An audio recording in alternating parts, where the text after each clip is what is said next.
This drill is called the Slo-Motion Wall Drill, and it is done after we do the 4-core throwing mechanic drills with a towel and before we do the 4-core throwing mechanics with the football. Research has shown that slowing down and doing a sport skill in slow motion allows you to develop the right mental thoughts and train the neural circuit that those thoughts travel down to coordinate the body part movement more efficiently. So we're going to do the 6 basic positions of the throwing mechanics in slow motion. So I want to show you the whole drill, and then I'll go back and explain the 6 positions that you can see on the screen on the left-hand side. So here's slow motion wall drill. And that's the whole movement. Now let's go back and let's go over each position in slow motion. Okay?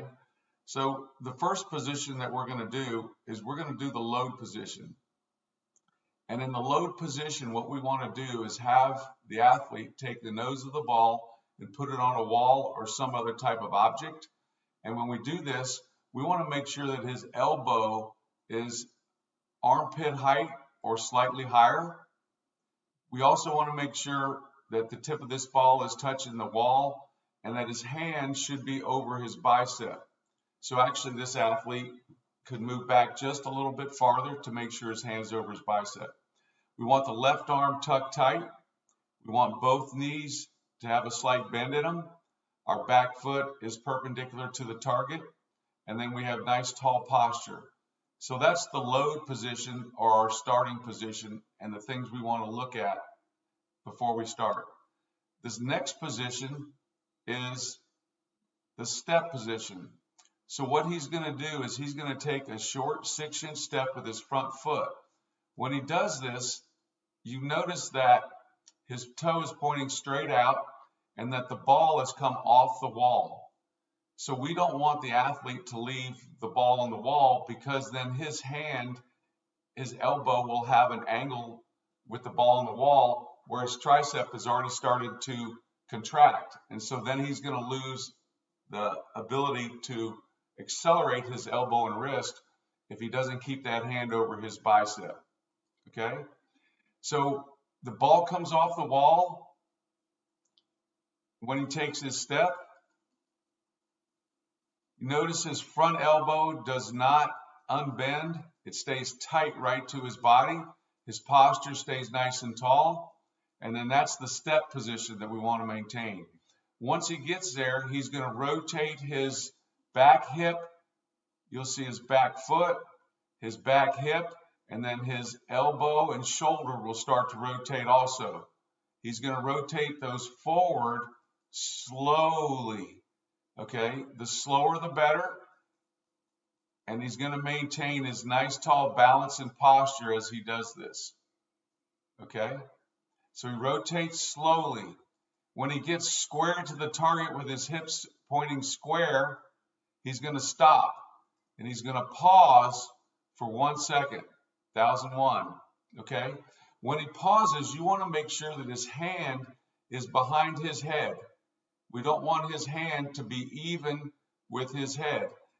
The reason we don't want that is because we want hip-shoulder separation.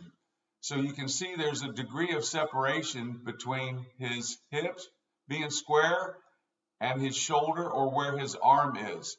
You can see that angle right there. Okay? So once he gets to this position, he pauses for a second. Then the next position is his elbow is going to lead the throw. So what you're going to see is you're going to see this pec area start pulling his arm forward. So that should be the first thing. When this happens, his arm should stay right above his armpit. So he should pull straight ahead and the elbow leads the throw. So now you see that the elbow's leading and you see again that here's his hand over his bicep. And the reason we have that is because now his tricep is fully extended and ready to flex and fire his elbow and his hand at the target. Okay, so that's the thing you're going to watch for once he gets to hips position and he's stable and pauses. is that pec pulls his arm in and leads the throw. The next position is you look for is release.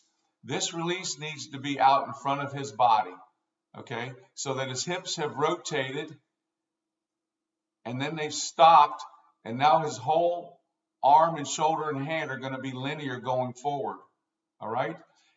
And that allows all this energy to travel from the ground up through his hip to his shoulder, into his elbow, and eventually into his hand, okay? So the elbow release is out in front of the body. His knees are bent, which allows his hips to rotate fluidly and efficiently. We don't want his knees to unbend. And then as he releases the ball, you'll notice that the index finger and the middle finger are the last two fingers that come off release. Once he releases it, he's going to point. We get to the follow-through position. And he's going to point his elbow at the target, and then his fingertips follow to point at the target. And notice how still Witt has kept his head here as he's done this, okay?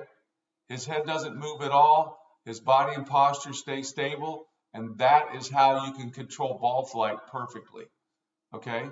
So by doing this in slow motion, we were able to monitor those positions before he gets to the core 4 throwing progressions and work on those positions to be able to know that the mechanics are correct, and we've done it in slow motion.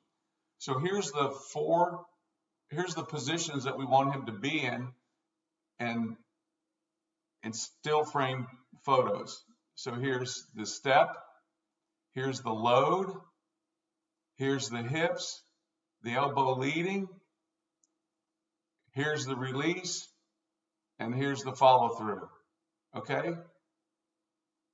We'll play that full speed one more time. This is slow motion wall drill.